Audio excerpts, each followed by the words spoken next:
Ji good morning Fatima and Shifat. बताइए बेटा, कहाँ तक हम पहुंचे? क्या हो गया आपका अभी तक?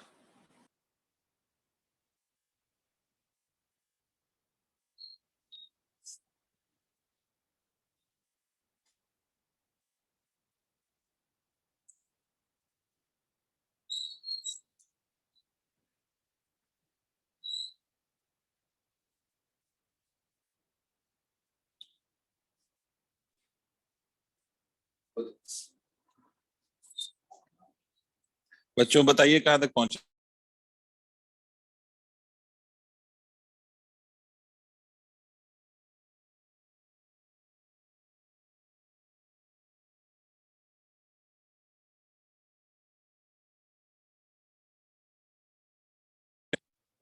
मेरी आवाज आ रही है? Good morning Fatima. बहुत जल्दी गुड मॉर्निंग बोला आपने, पता नहीं कहाँ खोई हुई हैं। बताइए फातिमा जी, कहाँ तक हम पहुंचे? मेरे बच्चे, मेरे लाल, मेरे पीले।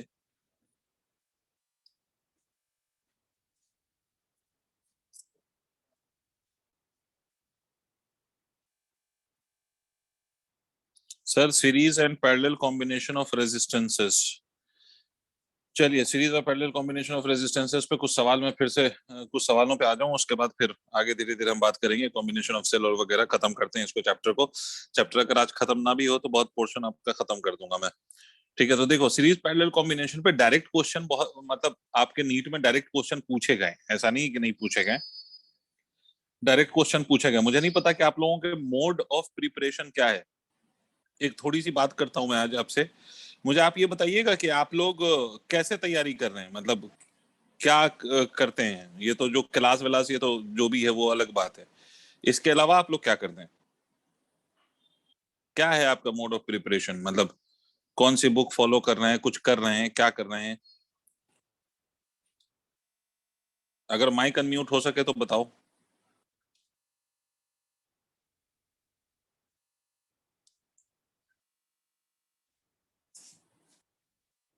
या लिख के बताओ, कुछ भी बताओ। Previous years question papers.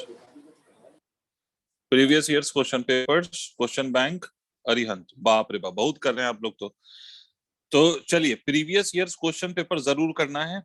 Previous years तो अपने पास होनी चाहिए भाई। जो भी जिस चीज की तैयारी कर रहा है उसका प्रीवियस ईयर्स का क्वेश्चन बैंक उसके पास होना चाहिए, ताकि आपको ये समझ में आए कि कैसे कैसे क्वेश्चन पूछे जाते हैं, है ना। बाकी दुनिया से आपको मतलब नहीं है, आपको सिंपली वो देखना है कि भाई कैसे क्वेश्चंस पूछे जाते हैं, तो जाहिर है कि उसी फॉर्मेट के क्वेश्चन पूछे जाने के चांसेस ज्यादा से ज्यादा रहते हैं। तो प्रीवियस ईयर्स तो करना है, वेरी गुड, ये करना है और उसको अच्छे से करना है। और साथ साथ कोई भी एक एक बुक को फॉलो कर लेना है। देखो, नीट में ना एक सीधी बात है, ये सब दुनिया में जो जितने लोग बेवकूफ बना रहे हैं वो अलग है। नीट में सिर्फ एक बात है कि आपने अगर एक बार सिलेबस पूरा ठीक से पढ़ा हुआ है, सिंपल सी बात याद रखिएगा। अगर आपने एक बार सिलेबस, मैं फिजिक्स की बात कर रहा हूँ, कम से कम फिजिक्स में तो ये है कि अगर आपने एक बार पूरा सिलेबस पढ़ा हुआ है, अगर गो थ्रू है आपका पूरा सिलेबस, तो फिर नीट के आपके लिए बहुत, मतलब उसके क्वेश्चंस करना उतना बड़ा रॉकेट साइंस का काम नहीं होगा। अगर आपने पूरा सिलेबस नहीं पढ़ा हुआ है, गो थ्रू नहीं है, तो फिर दिक्कत है। अगर पूरा सिलेबस एक बार आपकी नजर से गुजरा हुआ है तो फिर आपके लिए चीजें आसान है। तो इसका हमेशा ख्याल रखना। ठीक है। जरूरी नहीं है कि मास्टर ने जो पढ़ाया है वो बस वहीं तक लिमिटेड रहे हैं। अगर उससे ज्यादा आपको दिख रहा है, आपके सामने किताबें होती हैं, तो आप पढ़ें। ठीक है। बहुत ज्यादा कुछ भी आपके टिपिकल लेवल के सवाल नहीं बनते हैं नीट में। इस बात को याद रखिएगा। वो खामखा, अगर आपको कोई बहुत डिफिकल्ट इंटीग्रेशन और बहुत डिफिकल्ट डिफरेंशिएशन घुसे घुसेड़ के क्वेश्चन कोई करा रहा है, तो इसका ये मतलब नहीं कि नीट वाले वैसे क्वेश्चन पूछते हैं। अगर आप प्रीवियस ईयर्स करते हैं तो आपको अंदाजा होगा कि कैसे क्वेश्चन पूछे जाते हैं। और जब से नेशनल टेस्ट एजेंसी आई है इसमें, तब से क्वेश्चन का लेवल बहुत डाउन हुआ है। जाहिर है, क्वेश्चन का लेवल डाउन होगा तो कंपटीशन का लेवल बढ़ेगा, क्योंकि अगर वो क्वेश्चन आपके लिए आसान है तो बाकियों के लिए भी आसान होगा। बट ये तो है कि सर, आप उसमें मैक्सिमम क्वेश्चन निपटा लोगे अगर आपको सिंपली पूरा चैप्टर पता है, क्या क्या पूरे चैप्टर में कौन कौन सा टॉपिक है और कौन कौन से फॉर्मूला इन्वॉल्व होते हैं, अगर वो पता है तो आप बहुत हद तक क्वेश्चंस कर सकते हैं। ठीक है। दूसरी बात, अभी चूंकि इतना समय नहीं बचा है आपके पास, है ना, इतना टाइम नहीं बचा है। ये देखो, ये तो मैं इसमें कितना करा लूंगा, जो भी करा लूंगा कोशिश है वो करा दूंगा। मगर एक बात समझिए, कि क्रैश कोर्सेज में इतना समय नहीं होता है कि आप बिल्कुल पूरा एकदम अच्छे से पढ़ लें, ठीक है। तो एक काम जरूर करिएगा कि अब चूंकि टाइम नहीं बचा है तो आप एग्जामिनेशन टेम्परामेंट डेवलप कीजिए। एग्जामिनेशन टेम्परामेंट डेवलप करने का मतलब ये होता है कि आप किसी भी साल का क्वेश्चन पेपर उठाइए, 3 घंटे का टाइम सेट करिए एकदम अपने लिए, ठीक है। तन्हाई में बैठिए उस पेपर को लेके और उसको सॉल्व करिए वैसे ही जैसे आप एग्जाम देते, मतलब रिहर्सल करिए उसका, है ना, एग्जाम की प्रैक्टिस करिए। इससे फायदा ये होता है कि जब आपको इस तरह की प्रैक्टिस रहती है ना, तो जब आप एंट्रेंस देने जाएंगे तो आप फिर अचानक से घबरा नहीं जाएंगे। आपको लगेगा कि हाँ ये वही काम है जो हम घर पे कर रहे थे, ठीक है। हाँ बस इन्वायरमेंट अलग होगा, लेकिन आपको घबराहट नहीं फील हो जाएगी कि पता नहीं क्या हो रहा है, ठीक है। क्योंकि कई बार देखा होगा आपने या कई बार सुना होगा आपने कि हम एंट्रेंस देने गए और पहले के तो 15-20 मिनट हमें समझ ही नहीं आया कि करें क्या, उसके बाद फिर दिमाग चलना शुरू हुआ। वो इसलिए होता है कि एग्जामिनेशन टेम्परामेंट जब तक डेवलप नहीं होगा, तो जाहिर सी बात है अगर मान लीजिए कि मेरे पास पढ़ाने पढ़ाने का टेम्परामेंट नहीं है और मुझे सामने 4-5 बच्चे बिठा दिए जाएं, तो जाहिर सी बात है कि मेरा भी हाथ पांव कांप जाएगा कि भाई क्या पढ़ाना है, कैसे पढ़ाना है ना। लेकिन अगर मुझे प्रैक्टिस है तो फिर आप 5 बच्चे बिठा लो कि 50 बिठा लो, कोई फर्क नहीं पड़ता, ठीक है। तो इसलिए अब जो है ना ये कोशिश किया करें, अब ये सब कोशिशें ज्यादा किया करें, ठीक है। आपने कितना पढ़ा, क्या पढ़ाया गया, वो सब एक अपनी जगह है, मगर अब आप इस तरह से कोशिश किया करें, ठीक है। आप कोई ज्यादा दिन तो बचे नहीं है, कितने दिन बचे हैं शिफत? 13 दिन बचे हैं, 13-14 दिन कितने?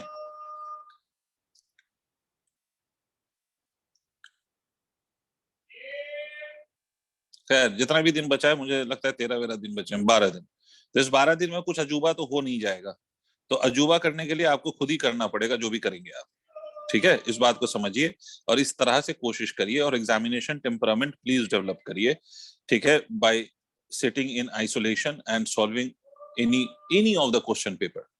जो आपको कोई भी उठा लो और उसको सॉल्व करके देखो, फिर उसके बाद आपको अपना सेल्फ असेसमेंट भी हो जाएगा कि आप कितने पानी में, आपको क्या आता है क्या नहीं आता है वो भी तो समझ आ जाएगा। तो इसके दो फायदे हो जाएंगे, एग्जामिनेशन टेम्परामेंट के साथ साथ आपको ये भी पता चल जाएगा कि भाई आप किस लेवल पे हैं, आपको किस लेवल पे होना चाहिए, या आपको किस चीज में दिक्कत है, किस चीज को ज्यादा पढ़ने की आवश्यकता है या रिक्वायरमेंट है।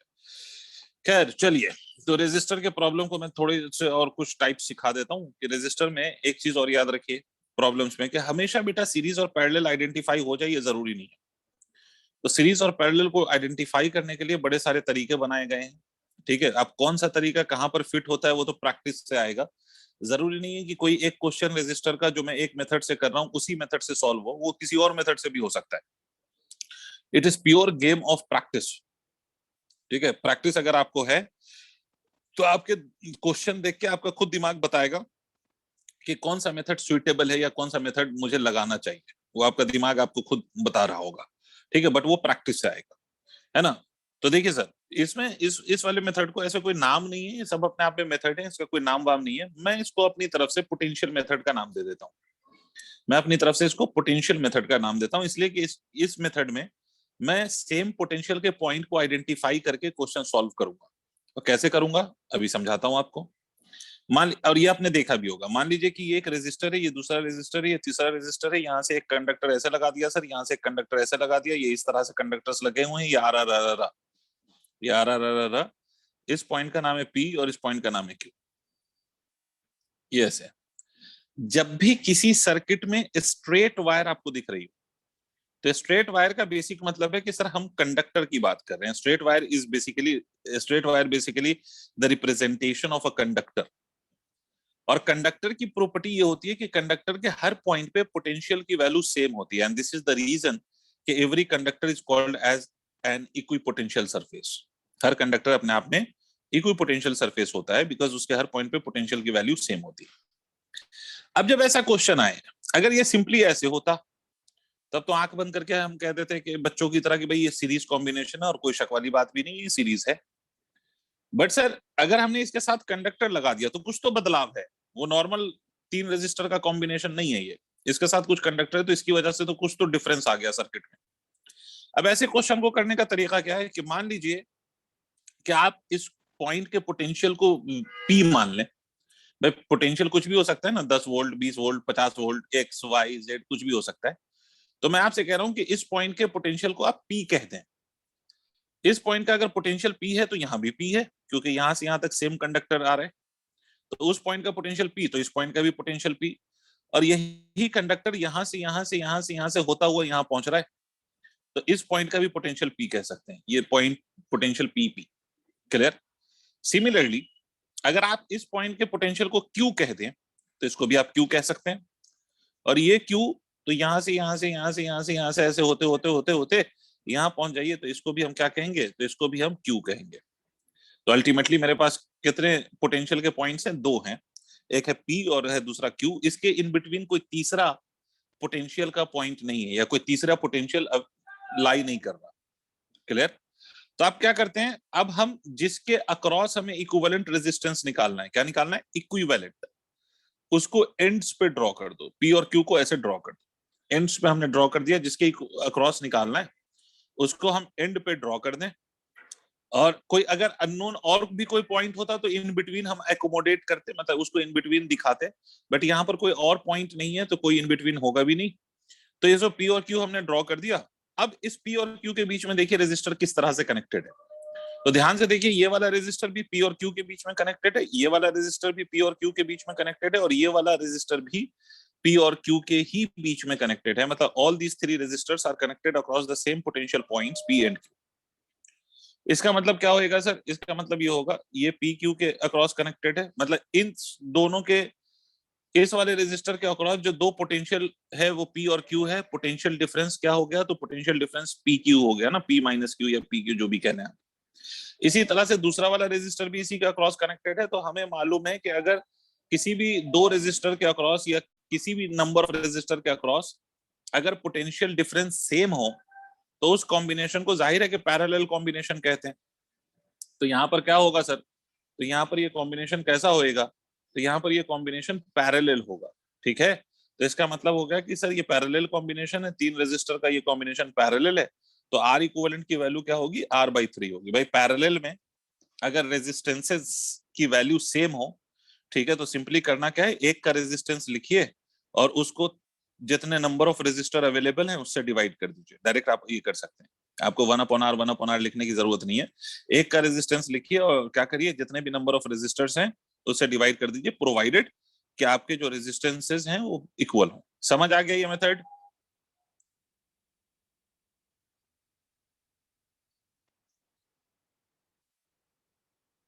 ठीक है, नोट करिए, आगे बढ़ते हैं। ऐसे ही कुछ सवाल मैं देता हूं, आप लोग करेंगे।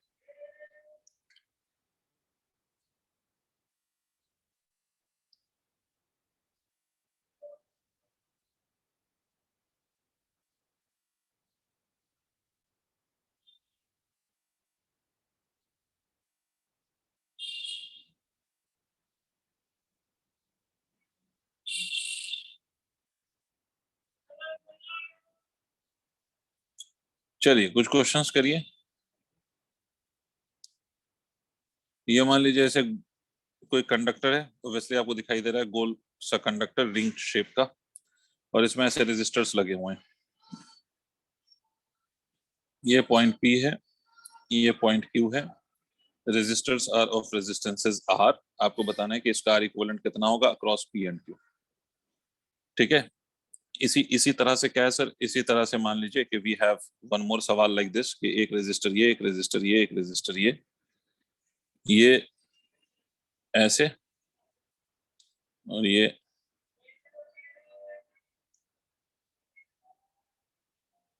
हम्म,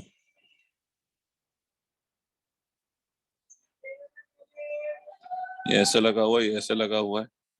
ये 2 ओम, ये 4 ओम, ये 2 ओम, ये 2 ओम, ये 4 ओम। ये पॉइंट पी है, ये पॉइंट क्यू है। दोनों सर्किट में पी क्यू के across you have to find out the equivalent resistance. In both of the circuit across PQ, you have to find out the equivalent resistance.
क्या वो बच्चों हुआ?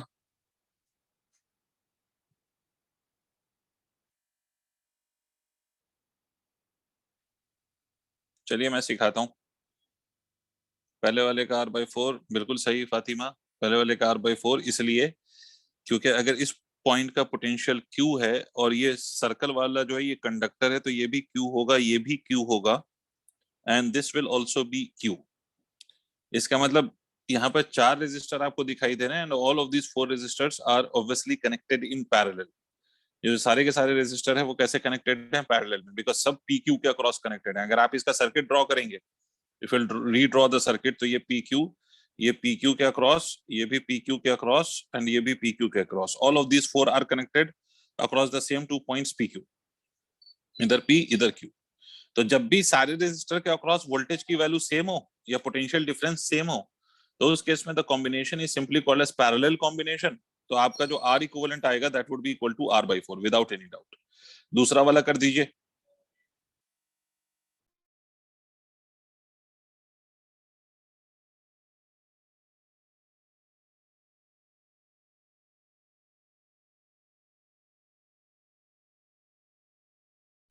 चलिए दूसरे वाले में देखते हैं। सर एक बात तो क्लियर है कि इस दूसरे वाले में अगर आप देखें तो इस पॉइंट का अगर पोटेंशियल Q कहते हैं तो यहां भी Q होगा, because the same conductor is running from here till hair. भाई पोटेंशियल तब बदलता है जब बीच में रेजिस्टर, कैपेसिटर या इंडक्टर लगाओ। जब तक as long as you don't have any resistor, capacitor और इंडक्टर कनेक्टेड एनीवेयर, तो उस केस में पोटेंशियल की जो वैल्यू रहेगी वो हमेशा सेम रहेगी सर। उसमें पोटेंशियल में कोई चेंज नहीं आएगा, पोटेंशियल विल रिमेन सेम। यहाँ पर क्यू, तो you have a conductor running from here till here, तो कंडक्टर के हर पॉइंट पे पोटेंशियल की वैल्यू सेम है, तो this will also be equal to Q. ये भी पॉइंट का पोटेंशियल कितना हो जाएगा? क्यू हो जाएगा।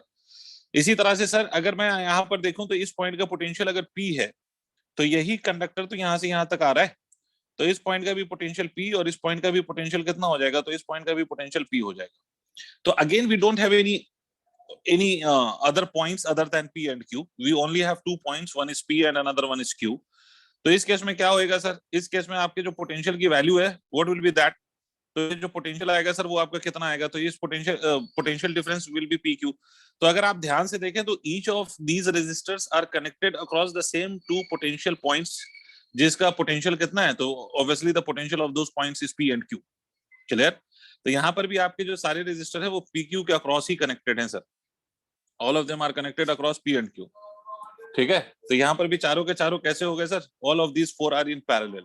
तो पैरेलल में सॉल्व कर दीजिए सर। ये 4 ओम, ये फिर से सर 2 ओम, फिर 4 ओम, फिर 2 ओम, एंड फिर 2 ओम। इस तरह से आप पैरेलल में कनेक्ट करके सॉल्व कर लीजिए। अब ये डायरेक्ट मत कर दीजिएगा कि 4/4 कर दीजिएगा, क्योंकि सारे रेजिस्टर का रेजिस्टेंस अलग है। तो 2 2 4 2 इस तरह से, तो ये जो भी सॉल्व करके आ जाए पैरेलल में that will be your final answer.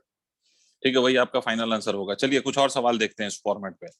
मान लीजिए सर अगला सवाल, क्या आपको बोला गया कि यहाँ पे ये एक रेजिस्टर, ये दूसरा रेजिस्टर, और ये एक रेजिस्टर, यहाँ पे ये रेजिस्टर, यहाँ पे ये रेजिस्टर। इस पॉइंट को मैं P कह रहा हूँ, इस पॉइंट को मैं Q कह रहा हूँ। ये R R R R R, एक वाली जो एक साइड जो आपको दिखाई दे रही है दैट इज विदाउट रेजिस्टर। ऐसा नहीं कि मैं भूल गया हूँ, एक्चुअली में दैट इज विदाउट रेजिस्टर। तो आपको इसको R इक्विवेलेंट निकालना है अक्रॉस PQ। इसी तरह से एक और क्वेश्चन यहाँ देख लीजिए कि ये ऐसे, ये ऐसे, ये ऐसे, ये ऐसे, यहाँ ये ऐसे, ये और ये। सर इस पॉइंट का नाम P, इस पॉइंट का नाम Q, और यहाँ से ये ऐसे कंडक्टर एक और, ये R R R R R R। ठीक है, दोनों में आपको R इक्विवेलेंट निकालना है across P and Q। R equivalent चाहिए इसके अक्रॉस P एंड Q। करिए सर, कोशिश करिए पहले आप।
हाँ भाई बच्चों, फातिमा कह रही है कि पहले वाले का 2 आ रहा है। चलिए देखिए सर, इस केस में अगर आप ध्यान से देखें तो इस पॉइंट का पोटेंशियल मैंने पी कहा है, इस पॉइंट का पोटेंशियल क्यू है। तो अब आप कोई ऐसा पॉइंट नहीं है जिसके पोटेंशियल को पी या क्यू कह सकते हैं, बिकॉज हर जगह बीच में रेजिस्टर लगा हुआ है। इस पॉइंट का पोटेंशियल ना तो पी है ना तो क्यू है, बिकॉज बीच में रेजिस्टर अगर आ गया, अगर बीच में रेजिस्टर, कैपेसिटर या इंडक्टर आ गया तो फिर पोटेंशियल की वैल्यू चेंज हो जाती है। तो आप इस पॉइंट को ना तो पी कह सकते हैं ना क्यू कह सकते हैं, तो कुछ मान लीजिए एक्स। अब एक बात ऑब्वियस है कि अगर मैं इसको एक्स कह दूं तो ये भी एक्स होगा सर। अगर मैं उसको एक्स कह लूं तो ये भी क्या हो जाएगा सर, एक्स हो जाएगा, क्योंकि सेम कंडक्टर है, बीच में कोई रेजिस्टर उस ब्रांच में नहीं है, तो ये एक्स तो ये भी एक्स। अब यहां पर एक एक्स्ट्रा पॉइंट मिला है sir, P other than P Q we have got one more point which is X. P Q के अलावा हमें एक एक्स मिला। तो उस एक्स को हमें कैसे रिप्रेजेंट करना है या कैसे सर्किट मतलब रीड्रॉ करते वक्त उसको कहां पे दिखाना है, तो हमेशा उसको इन बिटवीन द 2 पॉइंट्स दिखा दो। मतलब जिसके अक्रॉस आपको इक्विवेलेंट रेजिस्टेंस निकालना था, उसके इन बिटवीन आप उस अननोन पोटेंशियल के पॉइंट को रिप्रेजेंट कर दो, ये कर दो। ठीक है। अब देखिए, अब अगर आप ध्यान से देखेंगे तो ये वाला रेजिस्टर देखिए, मैं बताता जा रहा हूं, ये वाला resistor it is connected between Q and X. अगर आप इस वाले रेजिस्टर को देखिए, इस वाले को, ये दूसरा गोला, it is connected between P and x. ये वाला रेजिस्टर देखिए, again it is connected across P and x. ठीक है। इस वाले गोले को ऑब्जर्व करिए, इस वाले को, इस वाले को, तो इसको आप देखेंगे तो it is connected across Q and X. The last resistor you are having is this resistor and this resistor is connected across P and Q. ये रेजिस्टर कहां कनेक्टेड है, पी क्यू के अक्रॉस। तो आप इसको सॉल्व करिए, आप ये आर, ये आर, ये आर, ये आर, ये आर। अगर आप इसको सॉल्व करेंगे सर तो ये आर और ये आर, ये हो गया आर बाई टू। ये आर और ये आर, ये हो गया सर आर बाई टू। और ये जो आर बाई टू और आर बाई टू आएगा, this will be in series. तो आर बाई टू और R by two in series will become equal to R. ठीक है। फाइनली क्या होएगा, फाइनली एक ऊपर और एक नीचे। ठीक है, ये आर होगा, ये भी आर होगा, and finally these two will be connected in parallel. तो आर इक्विवेलेंट की वैल्यू क्या हो जाएगी, आर इक्विवेलेंट की वैल्यू हो जाएगी R by two. R equivalent की वैल्यू क्या आ जाएगी, आर इक्विवेलेंट की वैल्यू आ जाएगी आर बाई टू। समझ गए। इसी तरह से दूसरा वाला करके बताओ जल्दी से। वेरी गुड फातिमा, दूसरा वाला सॉल्व करके बताओ।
सर देखिए, इस वाले केस में भी क्या करेंगे आप, इस पॉइंट को अगर पोटेंशियल पी मान लेते हैं तो इसका भी पी मानिएगा, इसको भी पी मानिए, इसको भी पी मानिए, सारे पॉइंट्स का पोटेंशियल पी हो जाएगा, क्योंकि सेम कंडक्टर है तो पोटेंशियल की वैल्यू वुड बी सेम।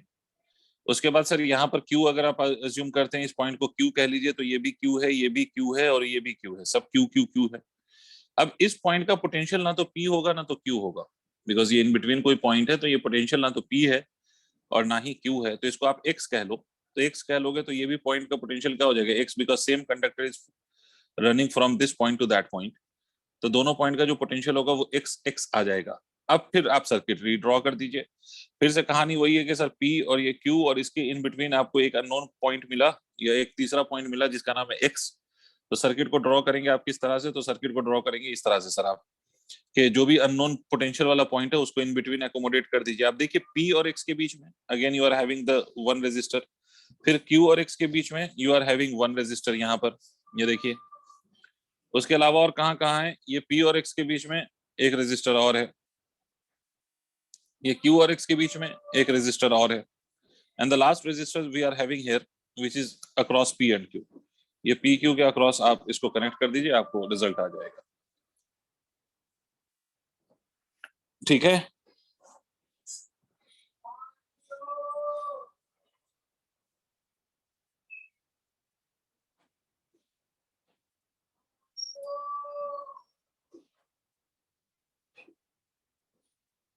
चलिए सर आगे बढ़ते हैं। तो इस तरह से सीरीज पैरेलल के क्वेश्चंस आपको आते हैं, करना है आपको। ठीक है, और ज्यादा हम मेथड्स पे नहीं जा रहे हैं क्योंकि वैसे भी इस साल सीरीज और पैरेलल कॉम्बिनेशन पिछले 2 साल से सिलेबस का पार्ट नहीं है, 12th के सिलेबस का। तो बिकॉज ये 12th के सिलेबस का पार्ट नहीं है तो ज्यादा चांसेस हैं कि डायरेक्ट क्वेश्चन आपको सीरीज और पैरेलल पे नहीं पूछा जाए, क्योंकि ये 12th का पार्ट ही नहीं है तो डायरेक्ट क्वेश्चन सीरीज और पैरेलल पे नहीं पूछा जाए, ये बात बिल्कुल सत्य है। ठीक है, अब इसमें कुछ और पॉइंट्स पे हम डिस्कशन करते हैं सर। इसमें अब सर्किट वर्किट गिवन हो, डीसी सर्किट कहते हैं जिसमें सेल वेल लगा हो, तो क्या होगा सर? तो चलिए सर देखिए, अब आपने पढ़ा होगा क्लास 12th में केसीएल एंड केवीएल, मतलब किरचॉफ्स के लॉज। किरचॉफ के लॉज, एक को हम कहते हैं किरचॉफ्स करंट लॉ, दूसरे को हम कहते हैं किरचॉफ्स वोल्टेज लॉ। तो किरचॉफ्स के दोनों लॉज पे हम डिस्कशन कर लें जल्दी जल्दी से, फिर छोटे छोटे सवाल को ऑब्जर्व करते हैं उस पर। ठीक है, तो किरचॉफ्स के जो 2 लॉज हैं, एक का नाम है केसीएल, दूसरे का नाम है केवीएल। केसीएल को जंक्शन लॉ भी कहते हैं और केवीएल को मेश लॉ या लूप लॉ भी कहते हैं। तो ये लॉज हैं क्या?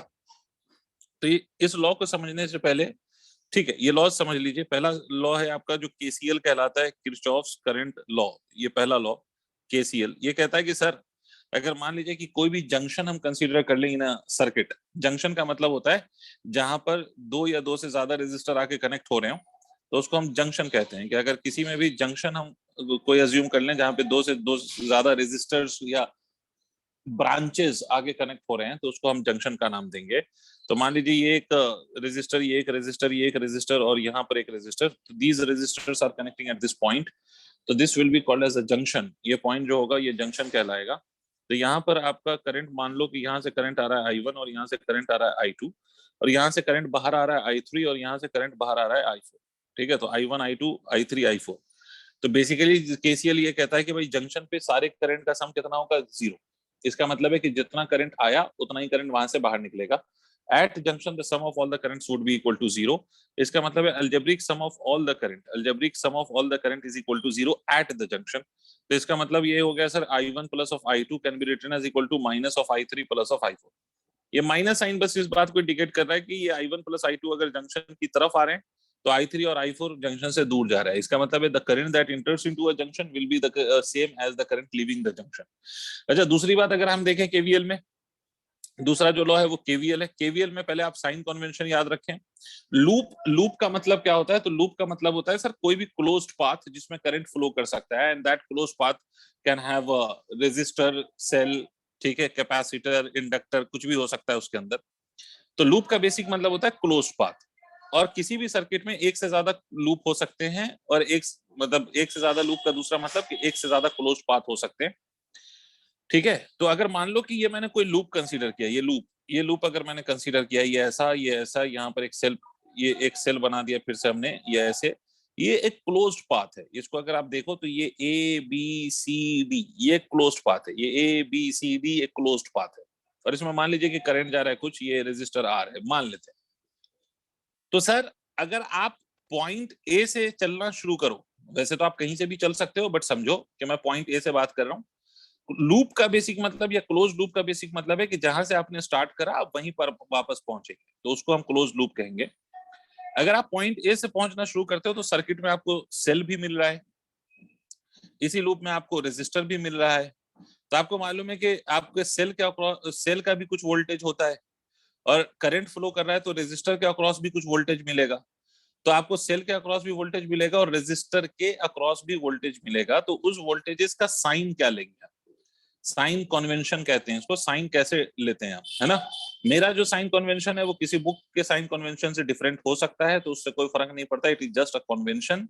ठीक है, आप कोई भी एक पर्टिकुलर कन्वेंशन आप अपने लिए यूज कर सकते हैं, आपको जो कन्वेंशन अच्छा लगता हो you can stick to that. देखो मैं ऐसे इस कन्वेंशन को डील करता हूं कि अगर मैं ए पॉइंट से चलूं तो ए पॉइंट से चलने पर first I am getting a cell, I will encounter a cell. और सेल का भी पहले कौन सा इलेक्ट्रोड आई विल एनकाउंटर? तो I will encounter the positive electrode of the cell. और उसके बाद then I will encounter the negative electrode of the cell. तो अगर मुझे सेल रास्ते में मिले इस तरह से सच दैट कि मुझे पॉजिटिव इलेक्ट्रोड का सामना करना पड़े और फिर उसके बाद निगेटिव इलेक्ट्रोड का सामना हो, तो उस केस में सेल का जो वोल्टेज है वो हम निगेटिव लिखेंगे। भाई हायर पॉजिटिव इलेक्ट्रोड का मतलब हायर पोटेंशियल, निगेटिव का मतलब लोअर पोटेंशियल, तो हायर से लोअर जा रहा हूं तो मैंने क्या लिख दिया, इसको निगेटिव लिख दिया।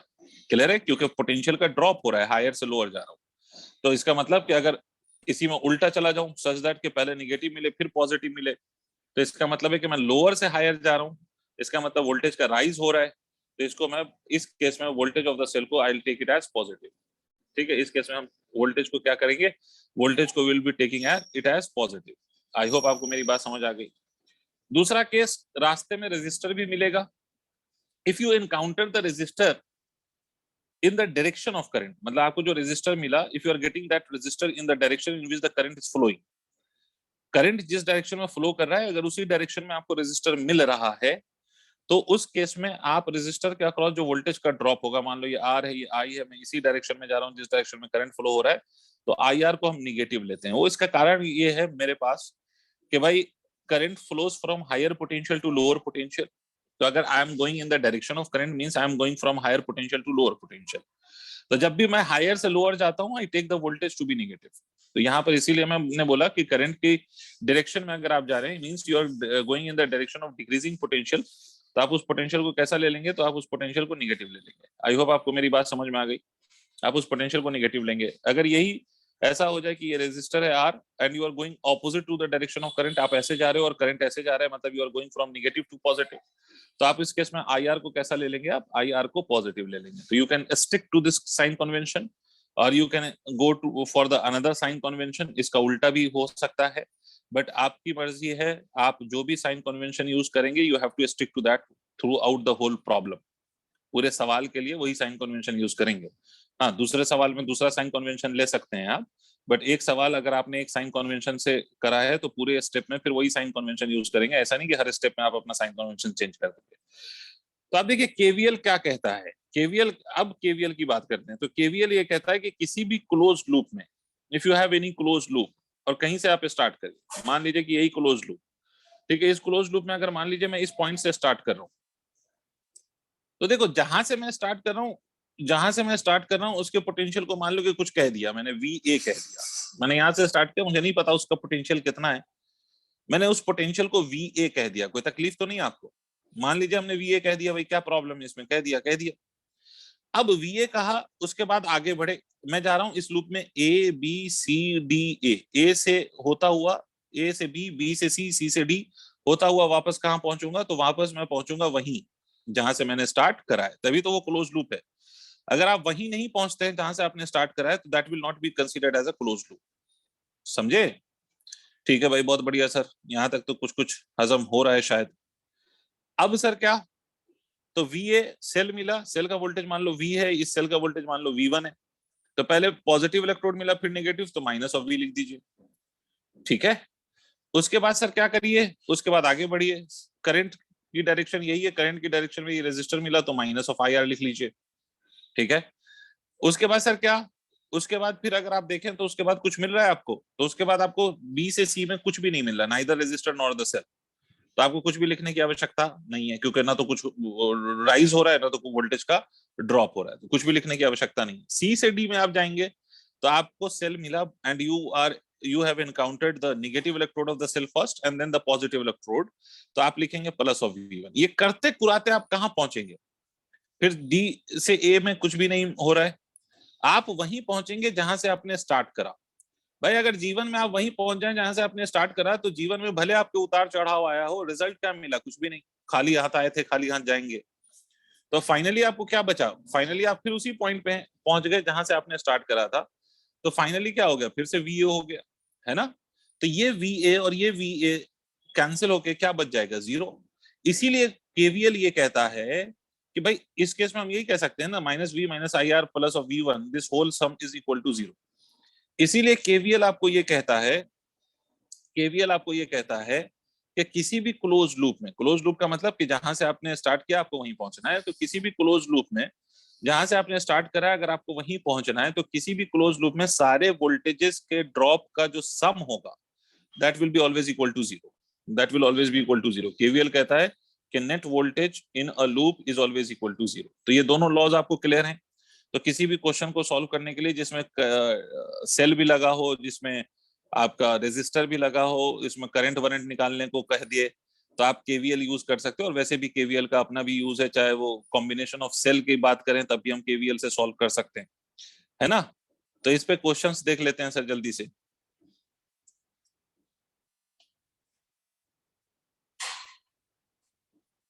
जैसे मान लीजिए कि आपसे बोला जाए कि सर यहाँ एक सेल है, यहाँ एक रेजिस्टर है, यहाँ फिर से एक रेजिस्टर, यहाँ आपका सेल है, यहाँ एक रेजिस्टर।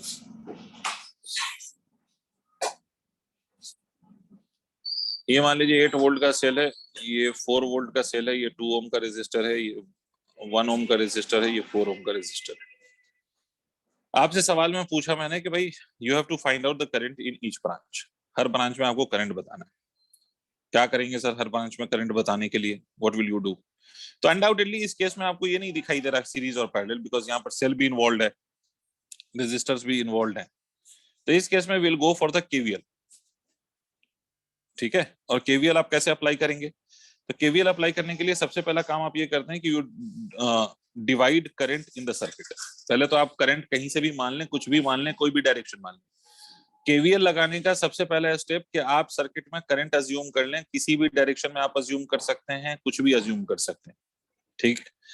तो मान लो कि इस सेल से मैं अज्यूम कर रहा हूं कि यहां से ऐसे करंट फ्लो हो रहा है, ठीक है, ऐसे करंट फ्लो हो रहा है, ये P Q R S T U, ये मान लो कि करंट ऐसे फ्लो कर रहा है, I1 कह देते हैं। और इस सेल से करंट इधर फ्लो कर रहा है। सर आपको कैसे पता इधर ही फ्लो करेगा? सर मुझे भी नहीं पता किधर फ्लो करेगा, हम किसी भी डायरेक्शन में करंट को मान सकते हैं, सिर्फ केसीएल जस्टिफाइड होना चाहिए। केसीएल जस्टिफाइड होने का मतलब कि किसी भी जंक्शन पे जितना करंट अंदर जाए उतना ही उस जंक्शन से करंट क्या होना चाहिए, उस जंक्शन से करंट बाहर आना चाहिए। ये जस्टिफिकेशन होना चाहिए, अदरवाइज तो सारी बातें वही, ठीक है। तो आप देखो यहां से I1 आया, यहां से I2 आया, इसको ये जंक्शन मिला, किसी भी जंक्शन पे क्या करेगा, ये दोनों करंट I1 और I2 दोनों ऐड हो जाएगा। आप यहाँ पर पहुंचे, जब आप वापस यहाँ पर पहुंचेंगे तो ये फिर से डिवाइड हो जाएगा, इधर I1 चला जाएगा और इधर I2 चला जाएगा, ठीक है। आपका केसीएल जस्टिफाई हो गया, जितना आया था करंट उतना ही करंट बाहर जा रहा है, जितना जंक्शन पे आया था उतना ही जंक्शन से बाहर जा रहा है, ये आपका केसीएल जस्टिफाइड है, ठीक है। अब सर, अब इस करंट की वैल्यूज निकालना है, तो आपको करना क्या है, दो लूप कंसीडर करिए आप। In loop P Q R U P, अगर इस लूप में है आप, अच्छा लूप का बेसिक मतलब होता है जहां से आपने स्टार्ट करा है you have to reach to the same point, तभी वो क्लोज लूप माना जाएगा। तो पी से क्यू जा रहे हैं आप, तो -8। उसके बाद आपको रेजिस्टर मिल रहा है, और जो रेजिस्टर आपको मिल रहा है you are getting that resistor in the direction of current, तो कितना हो जाएगा -2I, ठीक है। 2 इसका रेजिस्टेंस है और करंट इसमें कितना है, तो I is the current, I1 is the current. तो भाई रेजिस्टर के अक्रॉस जो वोल्टेज ड्रॉप होता है वो क्या होता है, IR, तो इसलिए आपने ये लिख दिया। Q से R में कुछ भी नहीं हो रहा है, -4 into I1 plus of I2 because again you are going in the direction of current। U से P में कुछ भी नहीं हो रहा है, तो इन सारे का जो सम है वो सम कितना कर दोगे आप, इन सारे वोल्टेज ड्रॉप का sum in this loop is 0। तो ये -2I1 -4I1 this will be equal to -6I1, और फिर -4I2 इज इक्वल टू 8 हो जाएगा सर। ये यहाँ पर 2 कॉमन ले लीजिए तो ये हो जाएगा sir 3I1 with a negative sign of course, और यहाँ पर क्या आ जाएगा -2I2, and this will be equal to 4। ये आपकी one equation, you have got this as your first equation, ठीक है। इसी तरह से सर दूसरा केस क्या है, what is the next case, कि भाई दूसरा लूप कंसीडर कर लीजिए, आपकी इच्छा, जैसे मूव करना चाहो कर सकते हो, कहीं से भी स्टार्ट कर सकते हो, पहुंचना वही। You R S T U मैं मान लेता हूँ कि यू से स्टार्ट कर रहा हूं मैं, और कैसे जा रहा हूं मैं, तो मैं पहले कहाँ चला गया, यू से आर पे जा रहा हूँ, फिर कहाँ से कहाँ जा रहा हूँ सर, फिर आर से एस, फिर एस से टी, टी से ई। तो यू से जब मैं आर जा रहा हूँ तो यू से आर मुझे रेजिस्टर मिल रहा है, but I am going in the opposite direction of current. You से आर में रेजिस्टर मिल रहा है, बट करंट के ऑपोजिट डायरेक्शन में मैं जा रहा हूँ, तो वोल्टेज का राइज अज्यूम करेंगे हम इसको, तो 4I1 plus of I2। R से एस में कुछ भी नहीं है, एस से जब टी में जा रहे हो तो फिर you are going in that opposite direction of current, तो 1 into I2। एस से टी जाने में आपको सेल भी मिल रहा है और जब आपको सेल दिखाई दिया तो सेल में आपको पहले पॉजिटिव इलेक्ट्रोड मिला है, उसके बाद फिर you are getting the negative electrode of the cell. तो इस केस में क्या होएगा, तो इस केस में आप ये कहेंगे कि भाई सर, इस केस में आप क्या कहेंगे कि इसका जो सेल का जो वोल्टेज है that will be taken as negative. तो आप इसको नेगेटिव मान लीजिए, तो -4 this whole will be equal to 0। तो 4i2 और i2 6i2 और ये हो जाएगा सर 4i1। तो 4i1 plus of 6i2 is equal to 4 लिख सकते हैं। तो इसको हम ऐसे भी लिख सकते हैं 2i1 plus of 3i2 is equal to 2। अब ये सॉल्व कर लेंगे तो इससे आपको रिजल्ट आ जाएगा। ठीक है, ऑब्वियसली ये लेंदी सा सवाल है, तो डायरेक्ट आपको नीट वाला कभी भी इस लेंदी से सवाल को नहीं पूछेगा। ठीक है, तो फिर सर आपने सिखाया क्यों, हमारा टाइम क्यों खराब किया? सिर्फ इसलिए सिखाया क्योंकि इसके एप्लीकेशन अभी आने हैं। ठीक है, सेल का कॉम्बिनेशन, सीरीज पैरेलल कॉम्बिनेशन, इस तरह के कॉम्बिनेशन पे सवाल अगर पूछे जाएं तो एक्चुअली में आप केसीएल केवीएल का ही एप्लीकेशन वहां पर कर रहे होते हो। तो सिर्फ इस बात के लिए आपको ये सिखाया गया है। नीट डायरेक्टली इस तरह के लेंथी सवाल नहीं पूछता।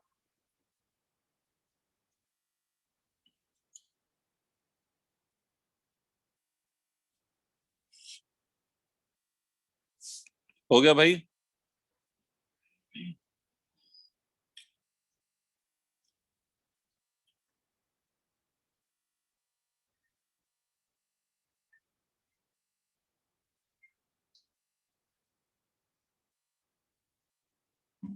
अब ऑब्वियसली दोनों इक्वेशन को आप सॉल्व करेंगे तो उससे आपको फाइनल रिजल्ट आएगा।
डन बच्चों, डन।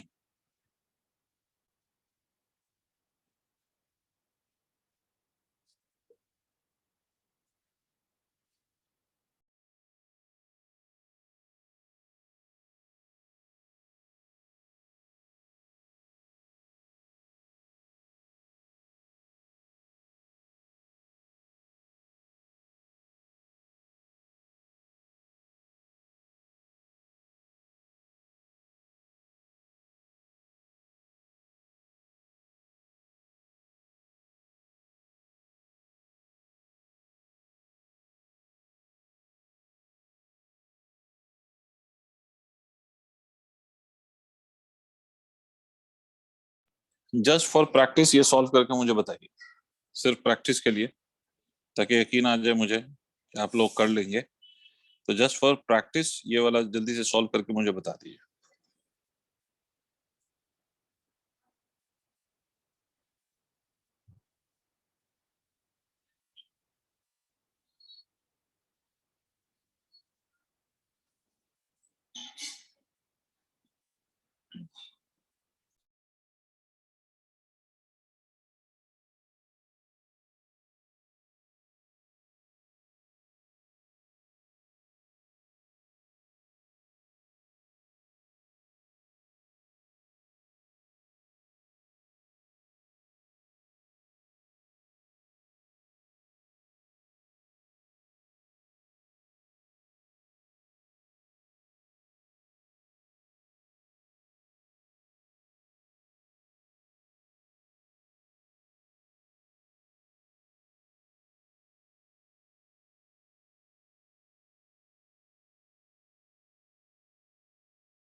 हो गया।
हो गया।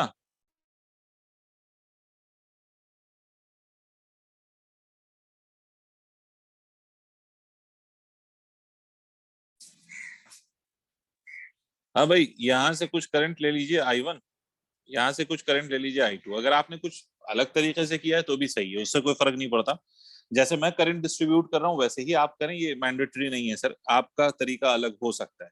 हाँ, but the final result that we will get has to be same. If we are not getting the same final answer, इसका मतलब है कि फिर कोई दिक्कत है।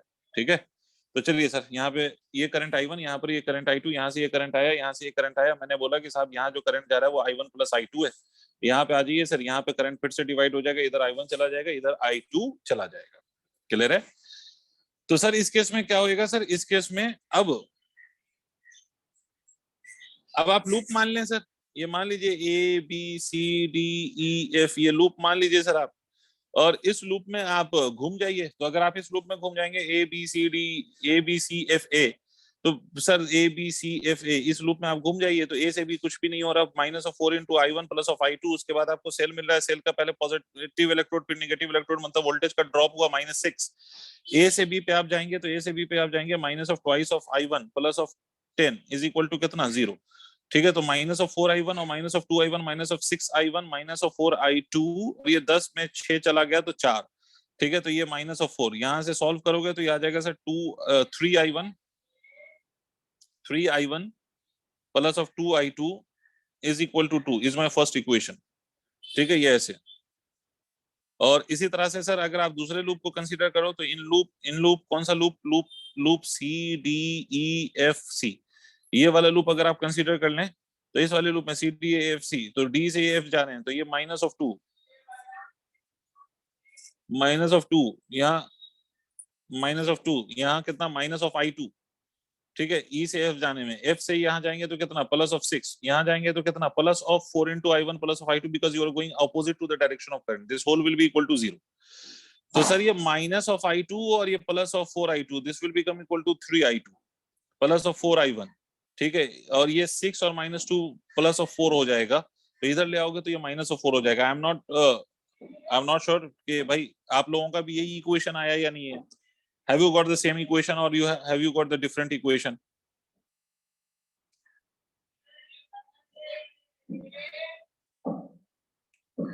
ये आया है?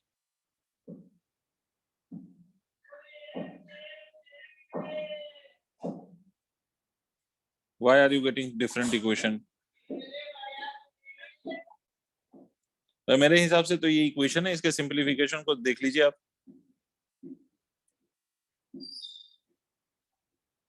आपका -2I1 है, मेरे हिसाब से तो ये 4I1 है।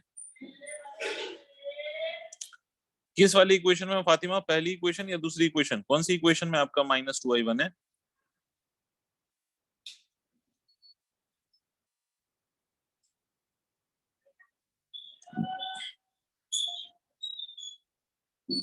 -2I2 है फर्स्ट इक्वेशन में।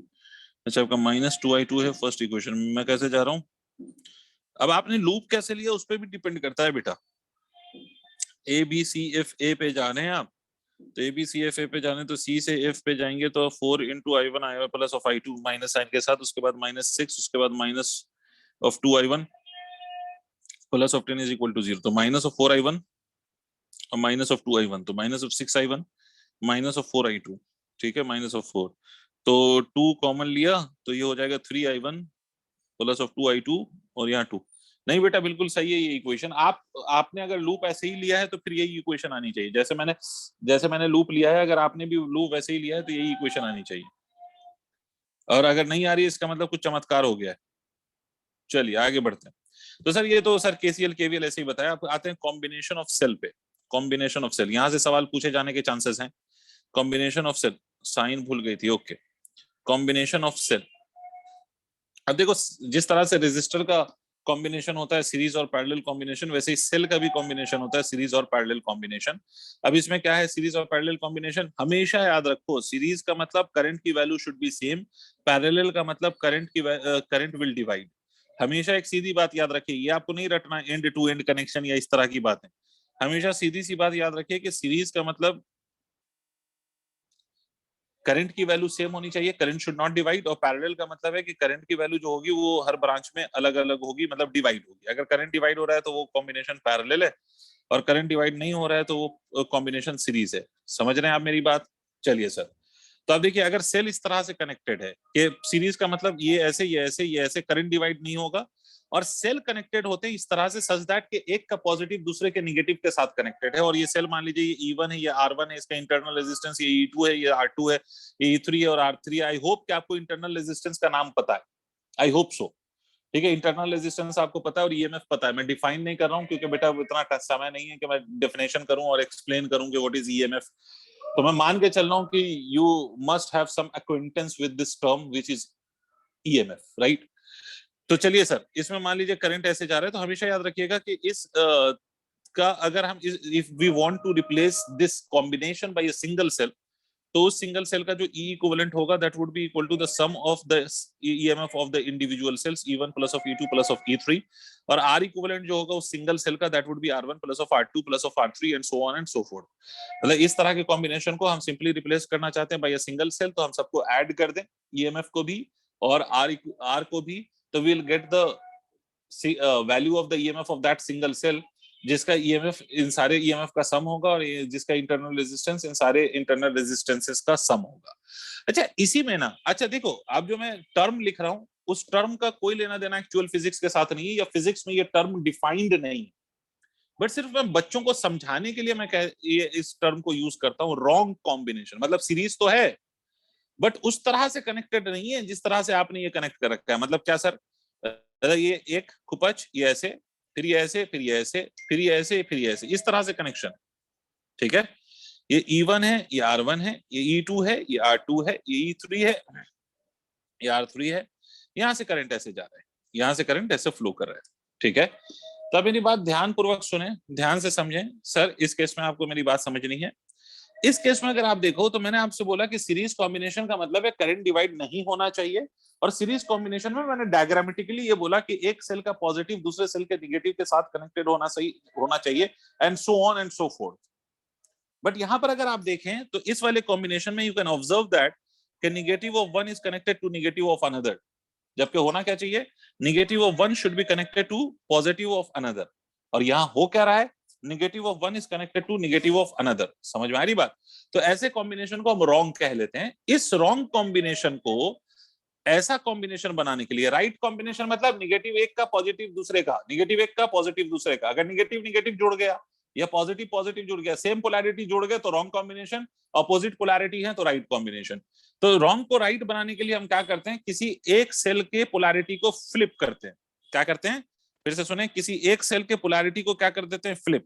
You just flip over the polarity of any one of the cell. तो किसी एक सेल के पोलैरिटी को आप फ्लिप कर देते हैं, और जिस सेल के पोलैरिटी को आप फ्लिप करते हैं उसके साथ आप निगेटिव साइन लगाते हैं। जिस सेल की पोलैरिटी को आप फ्लिप करते हैं उसके साथ आप क्या लगा देते हैं, उसके साथ आप निगेटिव साइन लगा देते हैं, ठीक है?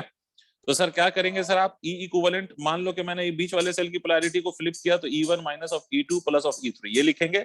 आर को कोई मतलब नहीं बनता पोलैरिटी पोलैरिटी से, तो इसको आप तो सिंपली अभी भी R1 plus R2 plus R3 लिखेंगे। आई होप आपको मेरी बात समझ में आ गई कि अगर निगेटिव ऑफ निगेटिव कनेक्टेड है या positive of one cell is connected to positive of another, इस तरह से कॉम्बिनेशन है, तो उस केस में आपको राइट कॉम्बिनेशन में लाने के लिए किसी एक को फ्लिप ओवर करना पड़ेगा, और जिसको आप फ्लिप करेंगे उसके साथ आप नेगेटिव साइन लगाएंगे।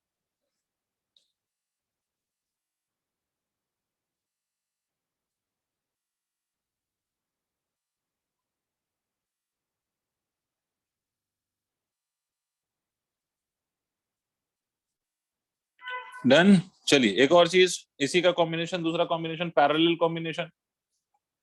तो पैरेलल कॉम्बिनेशन क्या होता है सर? तो पैरेलल कॉम्बिनेशन ये होता है कि जाहिर सी बात है, जहां पर करंट डिवाइड हो that will be called as parallel combination. तो मान लीजिए एक सेल है, ये दूसरा सेल, इस तरह से आपने सेल्स को कनेक्ट कर दिया, तो ये पैरेलल कॉम्बिनेशन है अगर करंट डिवाइड हो गया तो अगर करंट डिवाइड हो जाएगा तो ये पैरेलल कॉम्बिनेशन, यहाँ से करंट आया, मान लो यहाँ करंट चला गया I1, यहाँ करंट चला गया I2, यहाँ करंट चला गया I3, E1 R1 E2 R2, और ये कितना E3 R3 मान लीजिए सर। तो पैरेलल कॉम्बिनेशन में ई इक्विवेलेंट कैसे लिखा जाता है? तो फॉर्मूला याद रखिएगा, E1 upon R1 plus of E2 upon R2, obviously अगर तीसरा भी सेल है तो E3 upon R3 divided by 1 upon R1 plus 1 upon R2 plus 1 upon R3. This is how you write in parallel combination the value of E equivalent, and value of 1 upon R equivalent is written as equal to 1 upon R1 plus 1 upon R2 plus 1 upon R3. ये आप लिखते हैं value of E equivalent and value of 1 upon R equivalent। ठीक है, जिस तरह से मैंने सीरीज में रॉन्ग कॉम्बिनेशन कहा है, वैसे ही पैरेलल में भी रॉन्ग कॉम्बिनेशन होता है। मान लीजिए एक सेल है और ये दूसरा वाला सेल है और इस तरह से कनेक्टेड है। पैरेलल में positive of one should be connected to positive of another, and negative of one should be connected to negative of another. Parallel में रॉन्ग कॉम्बिनेशन का मतलब ये होता है कि जब पोलैरिटी ऑपोजिट पोलैरिटी कनेक्टेड हो। तो ये E1 है सर, ये R1 है, और ये E2 है, ये R2 है, मतलब this is wrong combination for us. तो इस रॉन्ग को राइट बनाने के लिए you can flip over any one of the cell. जिसको भी आप फ्लिप ओवर करेंगे उसके साथ you will take the negative sign. आप किसी को भी फ्लिप ओवर कर सकते हैं अकॉर्डिंग टू योर चॉइस। तो जिसको भी आप फ्लिप ओवर करेंगे उसके साथ आप नेगेटिव साइन लगा देंगे। तो नेगेटिव साइन लगा दीजिए। तो क्या लिखेंगे आप? ई इक्विवेलेंट में मान लो कि मैंने E2 को फ्लिप ओवर करना है, तो मैं क्या लिखूंगा? E1 upon R1 minus of E2 upon R2, ठीक है, divided by 1 upon R1 plus 1 upon R2। और हमेशा याद रखो कि भाई रेजिस्टेंसेस को पोलैरिटी से कोई लेना देना नहीं है। तो 1 upon R equivalent is equal to 1 upon R1 plus 1 upon R2। I hope आपको समझ आ गया होगा।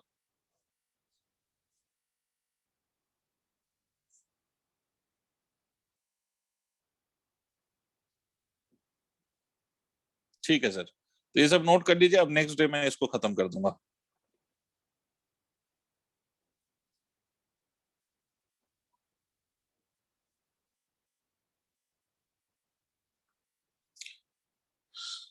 इसको नोट कर लीजिए सर।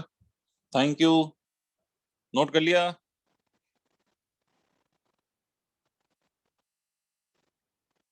ओके सर, तो चलिए नेक्स्ट डे इसको खत्म करते हैं। Thank you, bye bye, take care.